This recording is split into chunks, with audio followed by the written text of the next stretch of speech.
Bab 55. Gerobak Pak Isa berhenti di sebuah bangunan balai desa. Kebetulan saat itu sedang ada perayaan hasil panen. Ken turun lebih dulu. Tangannya terulur pada Katie yang sebenarnya. Dia sendiri pun bisa.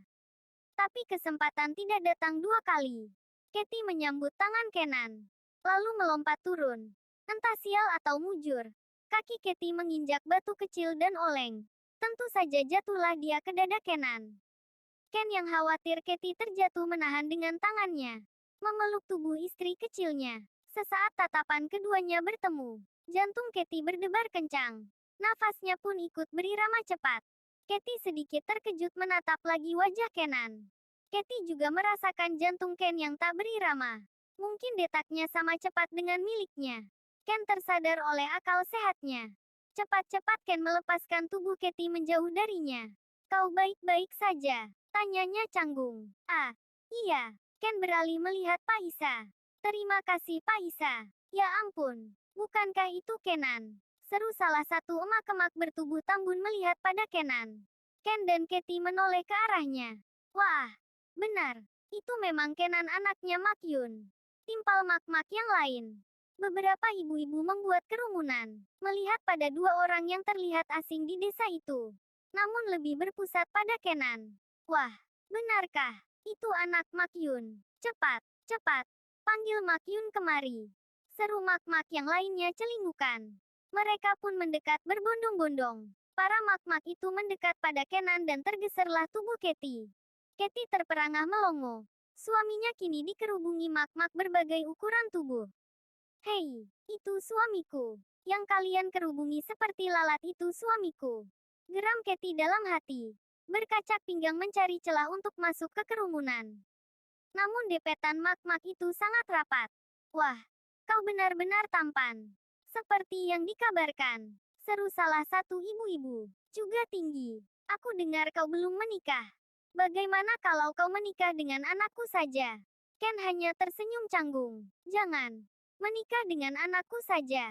Anakku Mila sangat cantik. Cocok denganmu. Para mak-mak itu terus mengoceh mengagumi Kenan. Katie yang tergusur itu makin kesal mendengar barisan mak-mak berniat menjodohkan Ken dengan anak-anak mereka. Dasar ibu-ibu sialan. Dia itu suamiku. Dia sudah punya istri. Batin Katie kesal. Dia masih saja belum berhasil menerobos kerumunan mak-mak. Malah tersikut sampai tubuhnya mundur ke belakang. Hei, suara lantang seorang perempuan. Semua menoleh. Wah, itu bibimu. Gati. Bibi Kenan. Datang dan menyingkirkan barisan emak-emak itu. Akhirnya kau pulang juga. Lama sekali Bibi tidak melihatmu. Makyun sangat merindukanmu. Bibi Gati memeluk Ken. Maaf Bi. Bagaimana ibu? Aku dengar dia sakit. Wajah Bi Gati sedikit berubah. Ah, kita bicarakan di rumah saja. Ayo. Ucap sang bibi menuntun langkah Kenan untuk pulang ke rumah. Ken hanyut dalam rindu dan pembicaraan dengan bibinya sampai tak ingat jika dia bersama Katie. Mak-mak ganjen pun pada mengekori Ken dengan obrolan dan gibahnya. Dia tampan sekali. Benar. Tapi bagaimana bisa dia masih melajang? Iya. Padahal usianya sudah sangat matang. Akan kusuruh Mila berdandan dan datang ke rumah Makyun. Ucap mak-mak yang lainnya. Melipir dari kerumunan dan kembali ke rumahnya. Katie masih terbengong di tempatnya. Ah, dasar gila. Om Ken bahkan meninggalkanku di sini. Serunya kesal. Neng, panggil Pak Isa. Katie pun menoleh. Melihat pada Pak Isa yang tersenyum ramah. Kenan sampai di rumahnya. Rumah dengan nuansa Jawa kental itu terlihat adem dan nyaman. Ken tersenyum melihat rumahnya lagi. Rasanya sangat rindu. Senang bisa kembali ke kampung halaman. Ayo masuk, masuk Ken. Ajak Bigati. Bigati pun melihat pada kerumunan mak-mak yang masih mengekor di belakang. Hei, kalian mau sampai kapan mengikuti terus? Gertaknya kesal pada mak-mak di belakang. Ya kami kan mau lihat anaknya Makyun yang tampan dan tinggi itu. Nggak puas-puas kalian. Tentu saja kalau bisa malah mau kujadikan mantu. Hahaha. Ya ampun. Bibi Gati menggelengkan kepalanya. Dia berpindah melihat pada Kenan. Ken masuklah. Ibumu ada di dalam. Baiklah Bi. Ken tersenyum geli. Lalu melangkahkan kakinya memasuki rumah. Sementara Bibi Gati masih menangani mak-mak rempong itu. Kenan melihat ruangan yang baru saja dia masuki. Rasa rindu begitu menyeruak. Senyum pun mengembang di wajahnya. Rasanya sudah sangat lama. Ken memandang berkeliling. Rindunya serasa terobati. Dari arah dalam rumah, Ibu Ken keluar dengan membawa keranjang berisi sayuran. Wanita itu tertegun melihat Ken. Keranjang yang dia bawa jatuh ke lantai. Ibu, Ken bergegas mendekat. Anakku, apa ini sungguh kamu? Wajah Ibu Yun mengharu. Melihat anaknya yang telah lama pergi merantau kini ada di depan matanya. Ibu, Ken memeluk tubuh ibunya. Begitupun dengan Mak Yun. Air mata wanita tua itu mengurai bahagia. Anakku Kenan, akhirnya bisa memeluk tubuhmu juga. Obuk kangen. Kenapa baru pulang sekarang? Ibu Yun menepuk punggung Kenan. Ken melepas pelukannya, menatap wajah tua ibunya. Maaf Bu, Ibu terlihat sangat sehat. Tentu saja, apa kau mengharapkan Ibu sakit? Ujar Mak Yun memukul lengan anak. Tangannya mengusap pipi dan ujung matanya yang berair. Ken tersenyum kecil menampakkan deren gigi putihnya. Henry bilang, Ibu sakit. Jadi kau pulang karena mendengar Ibu sakit. Apa kalau Ibu tidak sakit kau tidak akan pulang? Ucap Mak Yun dengan nada jengkel. Namun juga senang anaknya kembali. Haha, tentu saja tidak. Sudahlah. Ayo, kamu sudah makan belum? Ken menggeleng. Ayo kita makan dulu. Ken menyantap makanan yang ibunya siapkan dengan ditemani oleh ibu dan juga beberapa mak-mak rempong yang masih tak mau pergi. Dalam suasana yang begitu hangat dan gembira, saudara-saudara Mak Yun pun berbondong datang mendengar kabar Kenan telah kembali. Wah, putramu tampan sekali Mak Yun. Terima kasih. Tentu saja. Dia kan putraku. Sudah seusia ini dia masih belum menikah. Bagaimana jika kita jadi besan saja? Ahahaha, Mak Inah ini bisa saja. Hei Ken, lihat. Sudah ada yang melamarmu. Seloro Bigati. Ken hanya mengulas senyum. Bagaimana kalau kau segera menikah saja di sini? Ahaha, aku sudah. Mata Kenan melihat berkeliling. Mimik mukanya berubah. Tidak mendapati Katie di sana. Ken lalu berdiri menoleh ke sana kemari. Ken, ada apa? Tanya Bigati bingung. Kenan abai. Dia masih melihat berkeliling mencari istri kecilnya. Namun di ruangan itu tidak ada. Di mana dia? Kumamnya. Ken, ada apa? Mak Yun ikut merasa kesal Kenan mengabaikan sekitar. Dan justru terlihat bingung sendiri. Ken menoleh. Ibu, apa tadi saat aku masuk ada gadis berambut pirang ikut serta bersamaku? Tanyanya panik. Tidak, kau hanya masuk sendiri. Jawab Mak Yun bingung. Wajah Ken berubah pias. Tubuhnya serasa lemas. Ken, ada apa? Apa Bibi tadi melihat gadis bule di sekitarku? Apa sih yang kamu tanyakan? Bibi hanya melihatmu dikerubungi mak-mak ini. Ken tersentak. Pria itu langsung berlari keluar tanpa memperdulikan sekitar yang memanggilnya bingung. Katie, panggil Ken melihat sekeliling halaman. Tempat itu kosong.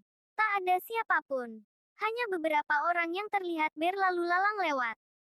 Ken semakin panik. Kenan, ada apa? Tanya Mak Yun menyusul. Ikut panik juga melihat Ken begitu gelisah dan panik. Ibu, aku membawa seorang gadis blasteran bersamaku. Aku terlalu tenggelam dengan diriku sendiri. Sampai aku melupakannya. Sekarang aku ingat dia tak ada di sini. Jelas Ken yang diliputi kecemasan dan khawatir. Apa? Tapi tidak ada siapapun di sini. Aku tahu. Ucap Ken cepat. Aku akan mencarinya Bu. Menatap ibunya yakin. Ken bergegas pergi menyusuri jalan yang tadi dia lewati. Mak Yun menatap kepergian anaknya. Begitupun dengan Bigati. Jadi, apa itu artinya dia sudah punya calon istri? Seloro seorang mak-mak desa. Mak Yun dan Bigati saling berpandangan. Cepat, bantu cari. Seru Bigati. Dia bilang gadis bule. Pasti gampang mencarinya. Karena mencolok. Serunya memberi instruksi. Jangan ada yang kembali jika belum menemukannya. Bab 56. Ken menyusuri jalan yang tadi dia lewati. Bertanya pada setiap orang yang dia temui. Menyebutkan ciri-ciri fisik Katie. Seorang bule di kampung terpencil pasti sangatlah mencolok dan harusnya mudah ditemukan. Akan tetapi, Ken masih saja kebingungan. Mencari Katie dan bertanya pada orang-orang tak ada yang tahu. Ken serasa lemas. Kenapa orang yang harusnya begini mudah jadi sulit ditemukan? Semoga kau baik-baik saja. Katie, gumam Ken masih melanjutkan pencariannya. Aku ingat masih membantunya turun dari gerobak. Saat itu dia masih ada di sisiku. Gumam Kenan mengingat-ingat. Lalu, ibu-ibu itu mengerubungiku. Dan, Ken tersentak. Benar, di perayaan. Mungkin saja dia masih di sana. Ken berlari secepatnya menuju balai desa di mana perayaan itu terselenggara. Sesampainya di perayaan, tempat itu begitu ramai. Ken kembali ke titik di mana gerobak Pak Isa berhenti. Tempat itu kosong. Gerobak Pak Isa pun sudah tak ada. Begitu juga dengan Katie. Kenan mengusap wajahnya dan menjambak rambutnya kesal. Ken frustasi. Istri kecilnya hilang dan dia tidak menyadari selama itu. Ark, teriaknya. Ken geram pada dirinya sendiri. Bagaimana dia bisa begitu ceroboh meninggalkan Chet di tempat yang asing bagi gadis itu? Maaf Tuan Malvin. Aku tidak menjaga putrimu dengan benar. Sesalnya, Kenan mengedarkan pandangan matanya, melihat ke segala arah. Berharap melihat Cati entah di mana. Namun tak ada jejak sedikit pun. Ken berjalan dengan lemas di tengah perayaan festival desa itu. Hei, pertunjukan dari gadis bule itu bagus sekali. Suara seseorang yang berbincang dengan teman menarik perhatian Kenan. Gadis bule, pikir Kenan. Iya, dia juga cantik. Padahal itu tarian tradisional tapi gadis bule itu mengikuti dengan sangat baik. Katie, pikir Kenan langsung mendekati orang yang sedang bercakap itu. Haha, benar. Sayangnya terhenti di tengah pertunjukan. Maaf, apakah gadis bule yang kalian maksud itu? Ini. Ken menunjukkan foto Katie yang ada di HP-nya. Benar, di mana dia? Apakah dia masih dipertunjukkan? Tanya Kenan antusias. Akhirnya menemukan titik terang. Ia tadi memang ada di pertunjukan. Tapi dia lalu pergi dengan seorang patua. Mata Ken membulat. Apa? Kemana dia pergi? Kami tidak tahu. Di mana pertunjukannya? Itu. Di sana. Tunjuk orang itu. Ken melihat ke arah yang orang itu tunjuk. Terima kasih. Ken pun berlari ke arah pertunjukan. Di tengah keramaian, Ken terus melihat sekeliling. Netranya mengedar kemana-mana. Namun dia tetap belum menemukan istri kecilnya. Katie, kamu di mana? Ken sangat menyesal. Kenapa dia bisa begitu lalai? Dia marah pada dirinya sendiri. Ken masih mencari dan bertanya. Ada beberapa yang memberi petunjuk. Melihat Katie. Namun ada juga yang menggelengkan kepalanya. Ken tetap tidak putus asa. Sampai malam semakin larut. Ken masih berada di festival itu. Bertanya dan mencari. Ken bersandar lemas pada sebuah tiang penyangga. Ken menutup matanya. Dalam bayangannya, wajah Katie terus berkelebat. Tersenyum dengan sangat manis. Wajah Katie saat marah. Saat cemberut. Saat tertawa senang. Silih berganti memenuhi otaknya. Chet, jika aku membuka mata, muncullah di hadapanku. Gumamnya pelan. Kenan membuka matanya perlahan. Berharap Katie sungguhan ada di depannya dengan senyum atau wajah cemberutnya. Kenan tertawa kecil dengan mimik sedihnya. Ken menertawai dirinya sendiri. Tak ada Katie di sana. Kenan mengatur nafasnya yang serasa begitu sesak. Kenan merasakan HP-nya bergetar. Bergegas dia melihat layar HP-nya. Makyun menelpon. Ken menggeser tombol hijau. Iya bu. Nak, pulanglah. Nanti bu. Aku masih belum menemukan Cati. Ah. Gadis bule itu sudah ada di rumah. Mata Ken membola. Tanpa mematikan lagi HP-nya Kenan berlari secepat kilat kembali ke rumah. Ken sampai di ambang pintu rumah yang ramai itu. Tangannya berpegangan pada pinggiran pintu dengan tubuh yang sedikit membungkuk. Ken mengatur nafasnya yang tersengal. Dada pria itu naik turun. Kepalanya terangkat. Melihat ke dalam rumah. Katie duduk di kursi yang dikerubungi oleh ibu-ibu yang sembarangan menyentuh rambutnya yang pirang kecoklatan. Wajah gadis itu tersenyum kikuk dan terpaksa. Dia juga terlihat sangat bingung. Ken tersenyum lega, meluruskan badannya. Katie, serunya memanggil. Katie melihat ke sumber suara yang dikenalinya. Om Ken, serunya berdiri dengan cepat. Kenan pun berlari mendekat. Semua serasa sunyi, hening, dan hanya ada mereka berdua. Di tengah waktu yang seperti berhenti berputar, Kenan begitu bahagia melihat lagi istri kecilnya. Tangan pria itu menangkuk kepala Katie dan mendaratkan bibirnya pada bibir lembut istrinya. Katie terdiam mematung. Tentu saja gadis itu terkejut. Kenan tiba-tiba menciumnya. Netra Katie melebar sempurna. Merasai penyatuan bibir diikuti lidah Kenan yang menerobos masuk ke mulutnya. Membelit lidahnya dengan antusias. Pria itu terus memperdalam ciumannya. Katie mulai menikmati, menutup netranya, dan balas membelit lidah suaminya. Tangannya memeluk pinggang Kenan. Ken melepas panggutannya, menatap wajah Katie yang memerah karena malu. Kenan juga tersenyum malu, geli, dan lega. Ken mendekatkan lagi wajahnya hendak menyatukan lagi bibirnya. Suara deheman saling bersahutan. Kenan mengedarkan pandangannya berkeliling. Dia tersenyum canggung. Dia bahkan lupa tengah berada di keramaian rumah ibunya yang penuh dengan ibu-ibu tukang gibah. Kenan, seru Makyun malu melihat putranya begitu luwes mencunggu gadis asing di depan umum. Maaf bu, ini Katie istriku. Ken malu-malu. Oh, istrinya. Gumam ibu-ibu biang gosip saling bersautan. Makyun pun mengangguk-angguk dengan senyuman. Istrinya. Mata Makyun langsung membulat. Istri. Kenan duduk di samping Katie. Kenan menyodorkan buku nikahnya pada sang ibu yang duduk di hadapannya. Di samping dan belakang Makyun, banyak ibu-ibu dan bapak-bapak saudara dari ibunya ikut melihat karena penasaran. Makyun bernafas berat. Ibu senang kamu sudah menikah. Tapi kenapa kamu nggak ngabari ibu? Maaf bu. Semuanya terjadi begitu saja. Makyun membuang nafasnya. Makyun menatap Katie. Menantuku cantik sekali. Katie mengulas senyum. Apa kamu bisa bahasa? Katie mengangguk. Berapa umurmu? Tahun ini 20 tahun. Wah, dia suka gadis muda ternyata. Bisik ibu-ibu tetangga. Set. Bibi Gati melirik tajam ke belakang. Nah, kalian tidak punya kesempatan jadi besan. Beberapa mak-mak tampak lesu. Sekarang sudah sangat larut. Kalian pasti lelah. Tidurlah dulu, ucap Makyun. Ibu sudah menyiapkan kamar pengantin yang di ujung sana. Tidak usah bu.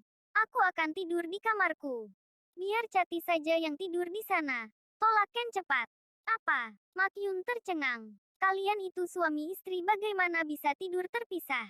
Itu. Ken mencoba menjelaskan walau ragu. Suami istri itu harus tidur dalam satu kamar. Kalau tidak bagaimana bisa ibu punya cucu? Kenan tertawa canggung. Ibu, itu, tunggu. Apa selama ini kalian tidur terpisah? Selidik paman suami dari Bibi Gati. Tersenyum kikuk. Katie pun menggaruk belakang telinganya. Ternyata mereka tidur terpisah. Suara rusuh di belakang Makyun.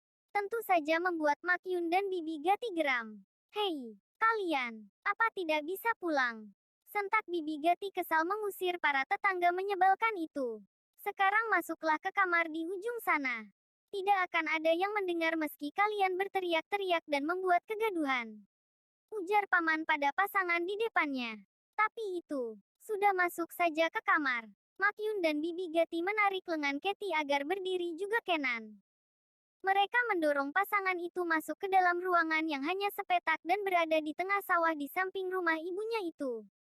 Ibu, Bibi, Paman, kami tidak bisa tidur di sini. Kenan yang terus terdorong hingga masuk ke dalam kamar bersama Katie masih mencoba menegosiasi dengan keluarganya. Sudah, masuk. Selamat malam. Bibi Gati dan Paman menutup pintu dan menguncinya dari luar. Hei, kalian tidak bisa seperti ini. Seru Ken menggedor-gedor pintu yang ditahan oleh Paman dan bibinya dari luar. Sudah, cepat buatkan kami cucu. Ingatlah kau sudah sangat tua. Apa kau mau ibumu mati dalam keadaan tidak menimang cucu? Bibi, Kenan terus menggedor pintu. Tiba-tiba saja semua jadi sunyi. Seperti tak ada suara di luar. Ken menghentikan tindakan yang sia-sia itu. Ken menoleh menatap Katie yang terlihat mengedarkan pandangannya ke seluruh ruangan. Ken membuang nafasnya. Sepertinya kami memang harus berbagi kamar. Pikir Kenan.